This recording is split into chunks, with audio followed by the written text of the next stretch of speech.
Right, good morning everyone. It is the 16th of December, and this morning I'm delighted to be joined by a former student, Mr. Ross Lillico. Very welcome here this morning, Ross. Really nice of you to come and spend some time with us. Not at all. Ross works for a company called Nathaniel, Lichfield and Partners, and hopefully in the next 20-30 minutes, Ross, you'll be able to tell us a little bit about what you do there, specifically, obviously, relating to your A-level economics. Absolutely. And how you've taken that on and how you use that on a daily basis. Yeah, yes. I'll do my best. Great. So, Ross, could you maybe just start off by telling us a little bit about the A-levels that you did at school? Yeah, sure. For A-level, I studied economics, of course, geography and English literature, which was sort of perhaps not a kind of traditional match, but basically took those for the sort of pure and simple reason that they were the subjects that I particularly enjoyed at GCSE. Didn't really have any sort of clear idea as to what career I wanted to pursue at that stage, so I thought I'd stick with the subjects that interested me and sort of see how things sort of progressed from there. Proved to be an outstanding economist, of course, Ross. Quite. And it was what's sort of quite interesting is that kind of coincidentally and sort of unwittingly, I guess, that sort of suite of subjects is sort of transpired to be quite a good match for the role that I'm in at the moment, which is as an economist in a sort of town planning consultancy. Mm-hmm. Right, and then from there, obviously, did very well in your A-levels. On to university. Yeah. Now, you've got quite an interesting sort of tale to tell about your experiences at university, Ross. Yeah, well, I left school to read business finance at Durham University, but then ultimately ended up leaving after sort of probably about 6 months of my first year there to pursue another course. And reason for that really, I guess, was that it was a course with a very sort of tight, narrow focus and a very sort of clear career progression path. And it was effectively sort of gearing individuals up to sort of go into the city and sort of work as investment bankers. So very much the focus was on sort of data analysis, sort of quantitative analysis. And I think what I sort of began to realise kind of partway through that course was that whilst I'd chosen it because I was interested in economics and enjoyed economics at A-level, actually I think my interest is probably more in economics as a kind of social science rather than as a sort of numerical exercise. So it's more about understanding how kind of individuals, firms and sectors interrelate with one another, and also how they respond to sort of particular challenges and opportunities in the way that they do. And not just watching the markets. No, exactly, and kind of took a view that that was a kind of interest that wasn't necessarily going to be sort of satisfied. What wasn't an interest that was going to be satisfied on this course. And actually, if I wasn't really engaged in my course, then could I realistically sort of commit to pursuing that career for sort of 20 years or 10, subject to bonuses perhaps. Did you, just on that point, Ross, so when you were in the sixth form, did you spend a lot of time researching the course that you were going to take, or was it a bit of a whim and you thought, I'll go for this one at Durham? Yeah, I mean, I did spend a wee bit of time and sort of weighed up various options. I think I was sort of quite clear in my mind at that time that was probably what I wanted to do, but obviously with hindsight, perhaps it wasn't necessarily as kind of well matched to my sort of interests as I maybe thought initially. So don't think it was necessarily a case of just kind of jumping into a course without sort of necessarily fully appreciating what was entailed within it. And so you jumped from that course into economics at Newcastle University. Newcastle, okay. Yeah, which was a much kind of broader subject base, if you like. So you did a lot of kind of sort of micro and macro economics. There was still a sort of a fairly significant kind of mathematical element to it in the way that there had been on my previous course, but alongside that there was a lot of kind of theory of the firm, sort of industrial sort of theory and policy, a lot on the kind of political and economic evolution of sort of Europe and sort of the movement toward the movement towards the sort of single currency and so on. So it gave you a much sort of broader understanding of kind of economic issues, and two really kind of fed into my sort of areas of interest in a more significant way than the previous ones. And did you find, I suppose there's two things there, did you find that having studied economics at A level was a help to you? Yeah, very much so. Certainly kind of in the first year, I know that there were a sort of lot of guys that I was friendly with on the course who had kind of jumped straight into an economics degree without necessarily studying it at A level, and I think the first year was a far steeper learning curve for them than it was for us, certainly on your kind of macro and micro modules, and I think some of the other stuff, your kind of economic history and so on, is a bit kind of softer, and you can probably get to grips with that a bit easier anyway. So I think it definitely made the first year and that kind of transition from sort of A-level study to university study, which is a kind of slightly different beast with a bit more kind of independent learning and so on, sort of a bit easier. Yeah. And was that, Ross, was that a BA or a BSc? It was BSc. BSc. Yeah.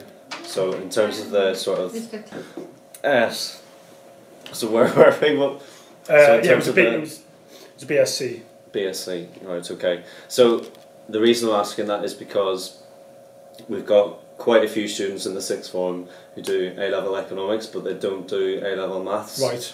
So some of them have gone to Newcastle and they've jumped straight into the economics and found it a little bit difficult because of the mathematical side of it. Sure. What would your sort of view of that be? Yeah, I can sort of appreciate how that would be the case, because there is still quite a significant sort of mathematical component to it. You know, there's a kind of a stats module, and then moving on from that in subsequent years, there's a lot of sort of empirical analysis, sort of regression analysis and things like that. So if you're not kind of numerically minded, then I think it's probably going to be a bit of a struggle. Yeah. I didn't do A-level maths, but would say I was kind of quite comfortable with maths.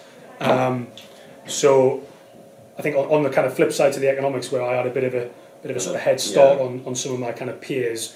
You're playing catch up on the maths. Yeah, absolutely. And I think probably kind of within a handful of 2-3 modules in your first year, you basically, from discussions I had with others on the course, that kind of basically brings you up to kind of A-level standards. So you kind of you get there pretty quickly, and you need to, because from there obviously in kind of years 2 and 3 it sort of ramps up.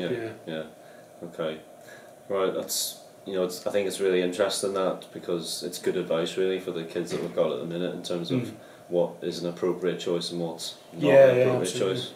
Then Ross, you were just chatting there earlier a little bit about how that fed into your dissertation. Sure. So when you were here, we didn't do GCSE economics, but we do it now. Right. So we do GCSE and A-level, and part of the unit of study for GCSE is all about European Monetary Union, single currency, advantages, disadvantages, all that sort of thing. So that's what your sort of key interest was with regard to your dissertation? Yeah, certainly. For my dissertation, I essentially looked at how the UK economy would have performed had it joined the single currency, rather than sort of opting out. And the way that I did that or approached that was through regression analysis. Which is basically sort I remember the word, but I don't remember much of the study. My recollection's a little bit hazy as well, so I won't go into it in detail. But can you explain regression for us? But it's essentially about sort of using mathematical analysis to understand the kind of relationship between different variables and the extent to which different input assumptions are responsible for a particular kind of outcome. In this instance, what I did was sort of modelled the impact that sort of interest rates, inflation rates, and other sort of key sort of economic metrics had on the overall sort of GVA performance of the UK economy, to basically build up a sort of mathematical model that kind of said that GVA of the UK economy equals sort of all of these factors at sort of varying kind of weights, if you like, and then using that sort of modelling framework, kind of plugged in data for the Eurozone, looking at what the interest rates were in the Eurozone, what the kind of prevailing rate of inflation was, and so on and so forth, to try and sort of estimate what the kind of GVA trajectory of the UK economy might have been, if you like. It's an interesting area of study, I think. I still really is, of course, as we remain outside, and we've got the with referendum and so on coming next year as well. Yeah, it's kind of certainly going to be a kind of live issue in the next kind of 12 to 18 months. Yeah. Okay. So then, Ross, in terms of at school, university, obviously now you're working for Nathaniel Lichfield. Shameless plug. Yes, shameless plug indeed. Nathaniel Lichfield and Partners, Planning, Design and Economics. Yep. So, in terms of how you actually sort of found your path into this organisation, how did that come about, Ross? Well, obviously pursued a sort of career in, or a degree rather, in kind of straight economics. Was kind of quite clear, I think, at that stage that I wanted to work in the field of economics in kind of some guise. What I started to do as I moved through my degree was try and apply speculatively for various kind of internships, work placements and things like that, to just sort of try and test out or experience different ways in which I could kind of apply my degree to see sort of which kind of really stimulated my interest to the greatest extent, I guess. So that kind of started in the summer between second year and third year of university. I initially arranged a sort of 2-week unpaid work placement with a kind of economic stroke political think tank in London called the No Euro campaign, which obviously done kind of partly with a view to my dissertation subject material, and that ultimately 2 weeks went really well, and that kind of evolved into a sort of 8-week paid internship down in London with them, which was a kind of really positive experience, and something that I would urge anybody to sort of try and pursue whilst they're at university if possible. I think the kind of key benefits really were, one, it was directly related to what I was intending to study in my dissertation, so it gave me access to sort of contacts, data, journal articles that I might otherwise not have been able to pick up on, that kind of hopefully help to improve the sort of the overall quality of my dissertation.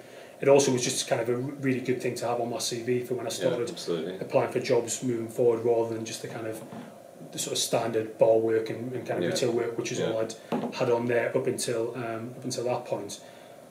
And also it did just help to kind of clarify in my mind that I definitely did want to sort of pursue a career in economics in some way, shape or form. Yeah. And okay.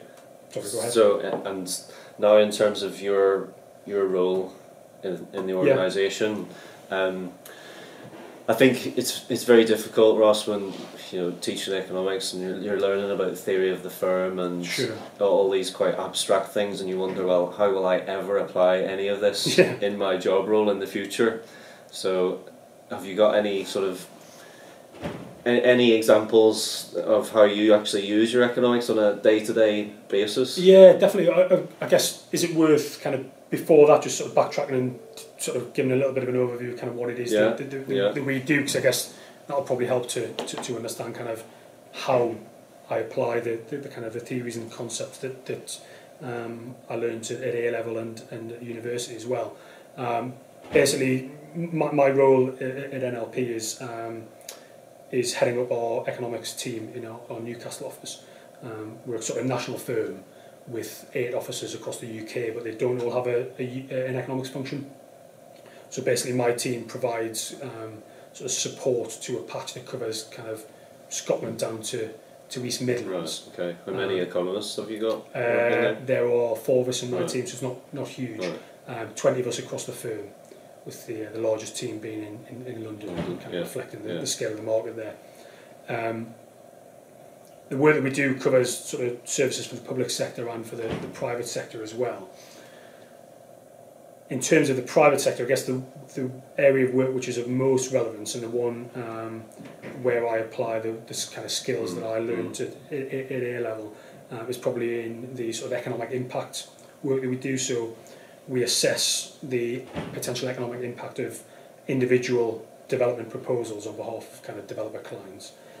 And we also work for either clients or kind of industry bodies undertaking what are called sort of economic footprints, so understanding the sort of the kind of the breadth and depth of the economic kind of reach, if you like, of a particular firm or industry.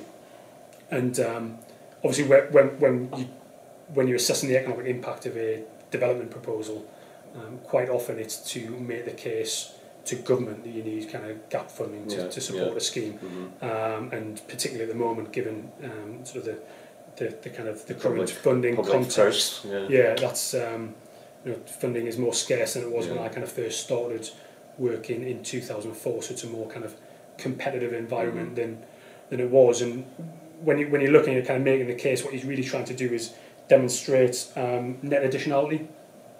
So it's not about just the number of jobs that are going to be kind of accommodated on a site, or the amount of expenditure that's going to be kind of generated by a development. It's about understanding kind of how much of that or any of the other sort of key outputs are genuinely sort of additional and wouldn't actually have occurred without that public sector intervention. And I guess within that context, the kind of market failure theories that you learn at A-level sort